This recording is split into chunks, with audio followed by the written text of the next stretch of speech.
Hey listeners, this is Peter, and welcome back to the History Shorts. This humble show is brought to you by the Podcast Republic, your ultimate listening app.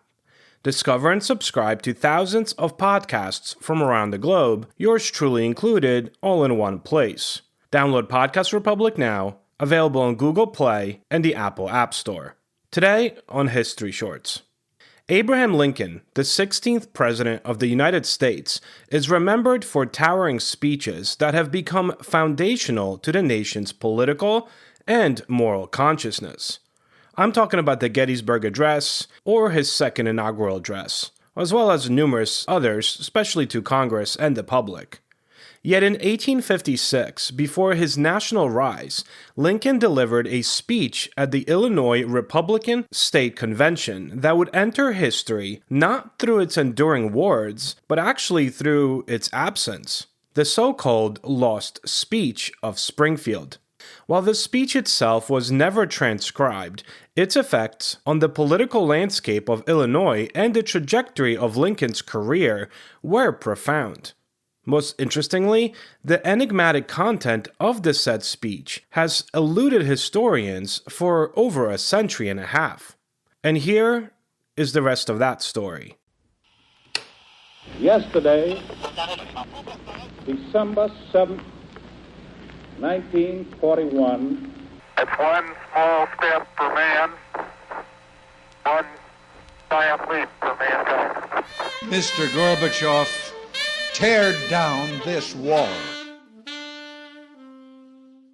The context of the lost speech begins in the mid-1850s, a period of intense political upheaval in the United States. The nation was convulsed by debates over the expansion of slavery, states' rights, and the validity of the Kansas-Nebraska Act of 1854, which allowed new territories to determine the legality of slavery by popular sovereignty. The legislation, championed by Senator Stephen A. Douglas of Illinois, effectively nullified the Missouri Compromise, inflaming tensions across the North and South. In Illinois, the repercussions were immediate and visceral. Political coalitions fractured, and the Whig Party, already weakened nationally, disintegrated altogether, leaving a vacuum that the emergent Republican Party sought to fill.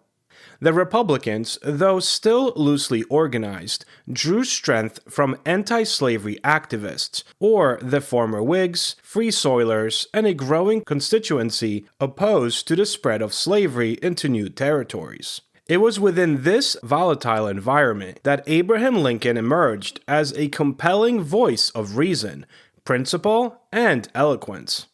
The Republican State Convention of 1856, held in Bloomington, Illinois, was the stage for Lincoln's speech. Accounts from contemporaries paint a vivid picture of the gathering. Delegates from across the state had convened to discuss platforms, nominate candidates, and articulate the party's position on the pressing national questions of slavery as well as territorial expansion. The convention hall was a microcosm of the state's political diversity, containing fervent abolitionists, cautious moderates, and political operatives skilled in negotiation and compromise. In this charged atmosphere, Lincoln was asked to address the assembly. Eyewitnesses recall that Lincoln's delivery was electrifying. He spoke with a rare combination of authority, yet without pretentiousness, using rhetoric to unite factions and infuse moral weight into the party's newly growing principles.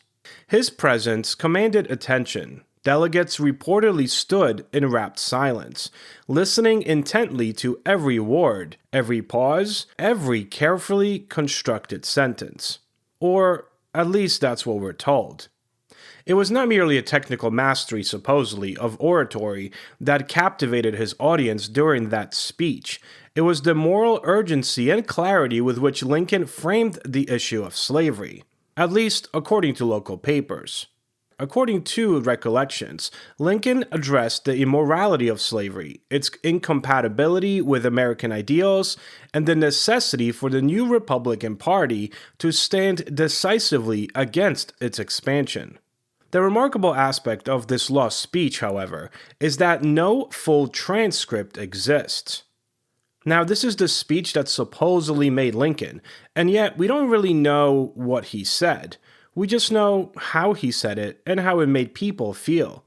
Multiple newspaper correspondents present at the convention attempted to record the address, but virtually all accounts acknowledged that Lincoln's delivery was so compelling and so dramatic that reporters themselves abandoned note-taking to listen. According to these sources, the audience was spellbound, and attempts to document the speech in real time were rendered impossible by the intensity of the oratory. The few surviving fragments, namely quotations and paraphrases, were published in regional newspapers. They all hint at the rhetorical brilliance of Lincoln's argument, but they cannot convey the full force or credence that contemporaries claimed left an indelible impression on the entire political consciousness of Illinois Republicans. Beyond the absence of the text itself, the lost speech significance lies in its immediate political impact. Observers reported that Lincoln's address solidified the Republican Party in Illinois as a credible and cohesive entity. Delegates emerged from the hall energized and unified, ready to support candidates and platforms that opposed the spread of slavery.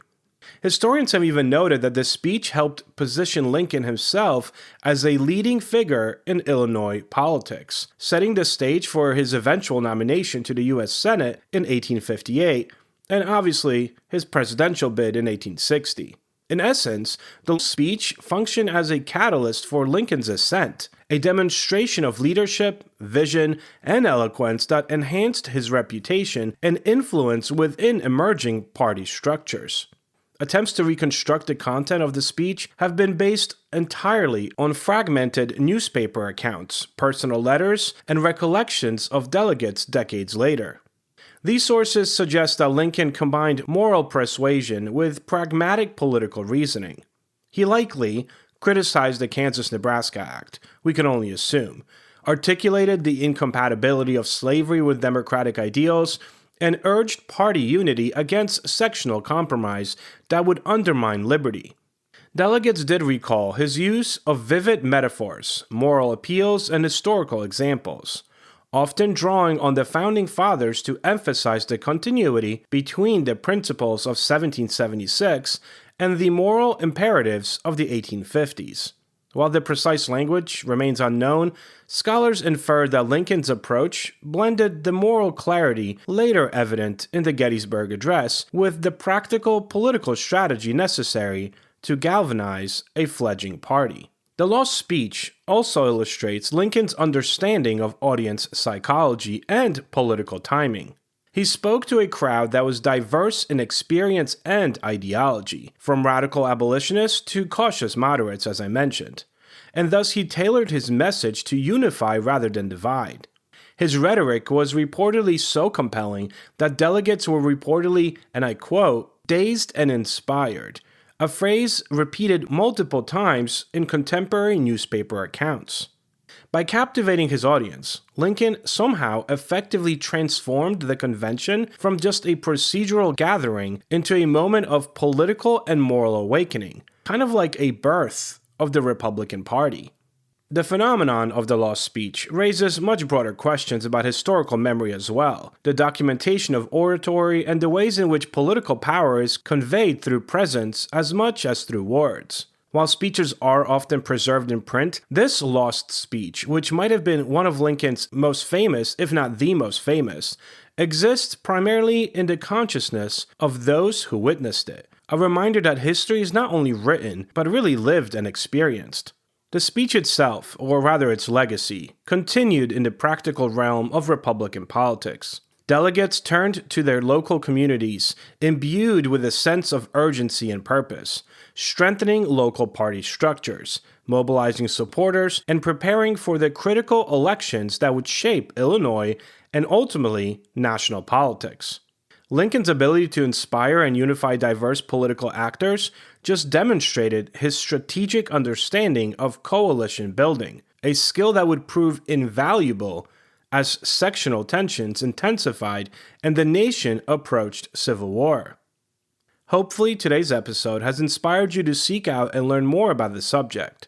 For answers to questions, sources for today's episode, to leave a comment, or check out upcoming guest announcements, visit www.historyshortspodcast.com or look for History Shorts Podcast on Facebook and X. Stay curious, and I will talk to you all tomorrow.